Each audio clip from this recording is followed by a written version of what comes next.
Hey, good evening. It is 21 November, and I'm in a very good mood tonight. I don't know why. I think because Thanksgiving's coming, and I'm very thankful for a lot of things.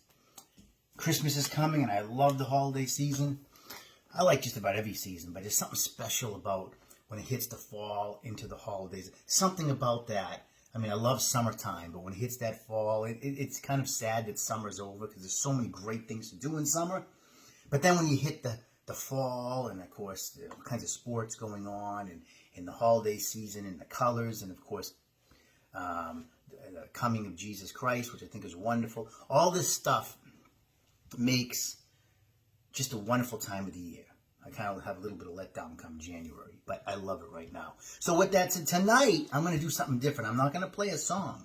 I'm going to do a little bit of a lesson. I've done this before. A little bit of a lesson of what it takes to play a great song. It's something basically an original.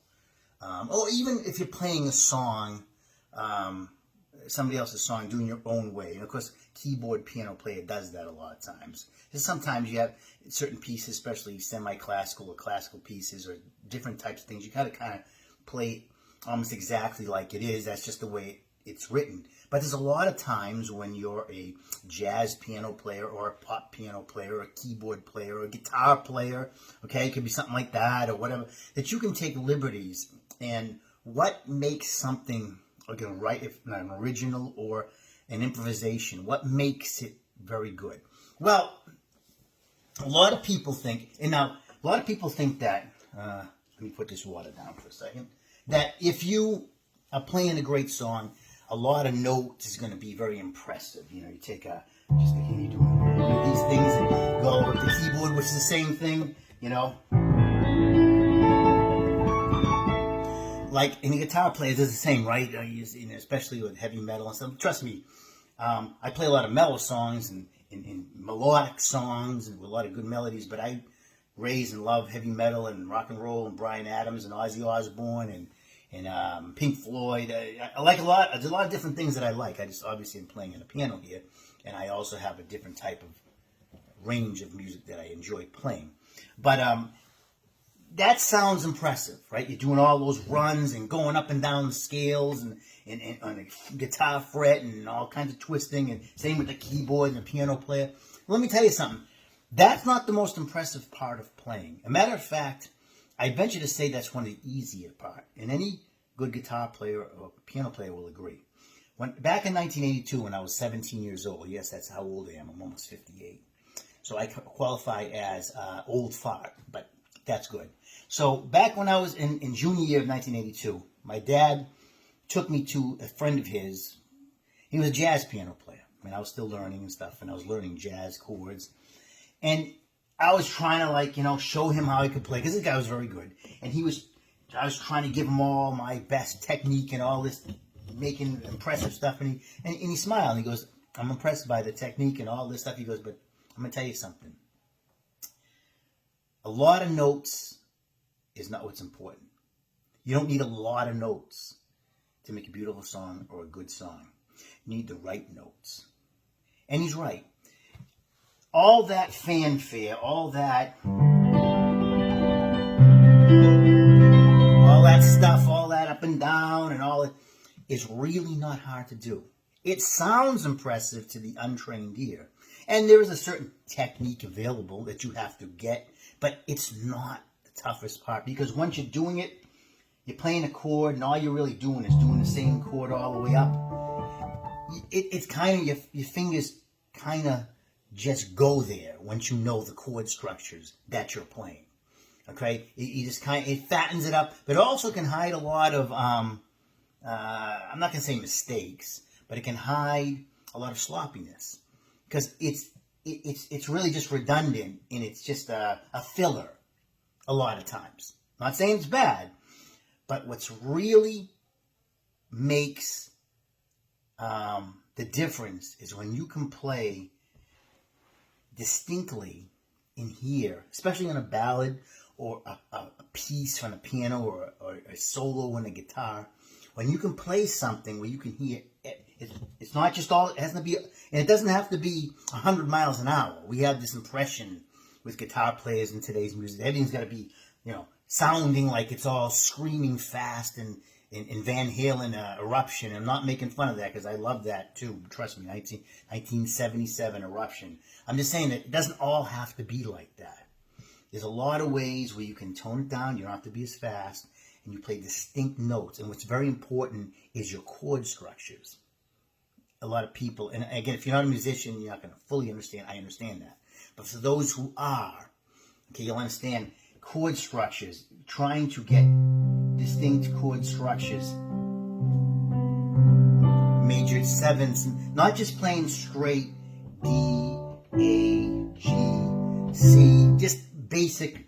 And again, there's a place for that. I'm not saying, but there's a lot of songs that you instead of doing a C, you play a major seventh. It brings a different tone. Instead of an F, you play a F7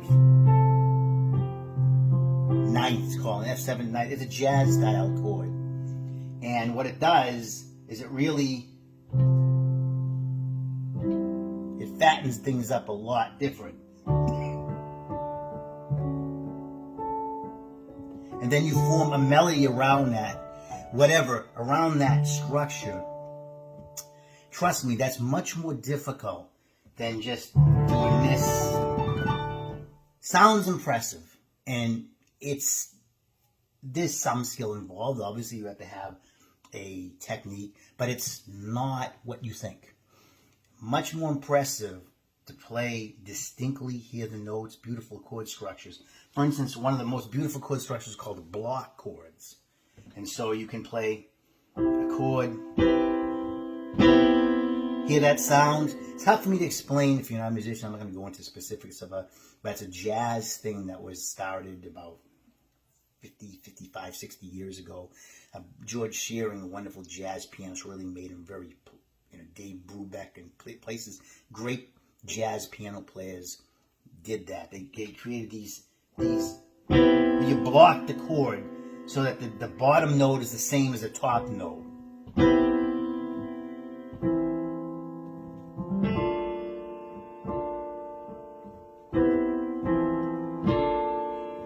It gives you definitely like a jazzy, futuristic sound. And when you write it, if you do simple chords, even if you did a simple chord, say, let's just say C.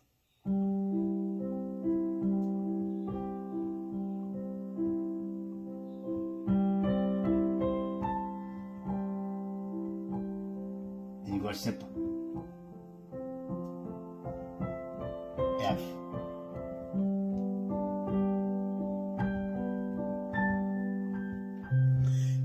Again, what you want to do is you want to make sure the melodies go with the chords. It's not just about playing a lot of noise and speed and making all kinds of what they call crescendo, which is a lot of power. It's not just about that. And I know in rock and roll, especially heavy metal, that's very important, of course. And I'm not cutting it down. My favorite album was Holy Diver from Dio, so I know about that type of music. But in creating a beautiful, lasting piece, it's about understanding chord structures, melodies, and making everything stick out. There's a lot more difficulty, like even myself, when I try to write something like that, than if I do just the typical, which I'll use in some songs. There's an effect, there's a reason for it, and sometimes you want to do that. You want to build up to that. But that's not majority of what I like to use. And I'm telling you, it's not the basis that makes a great, like the great legendary songs like Stardust, those old standards, Unforgettable. Those don't incorporate a lot of, they're not fast, there's not a lot of fanfare. Beautiful chord structures, beautiful melodies, simple, that you can identify. Those are great old standards, Even some of the Lionel Richie songs great chord structure with simplicity and beautiful melodies incorporated in them. That's why they were timeless songs. Truly, Oh No, and all those different songs. He knew how to get chord structures, and he used a lot of jazz chord structures with beautiful, simple melodies that just lasted forever. Okay, so it's about 10 minutes. I'm going to cut this as it is too long probably anyways. But so it's the 21st. It's a little lesson on, not so much music tonight, on what constitutes a great tune and what is, how to write great, an original or improvise. And what, sometimes less is better. You don't always have to make a lot of noise. They have a lot of notes crammed into something. No, it doesn't have to be. It's the right notes. And that's what makes something legendary. So it's Rick. I hope that you enjoyed the little tutelage today. I hope you have, again, a great, fantastic Thanksgiving. God bless. Have a great night.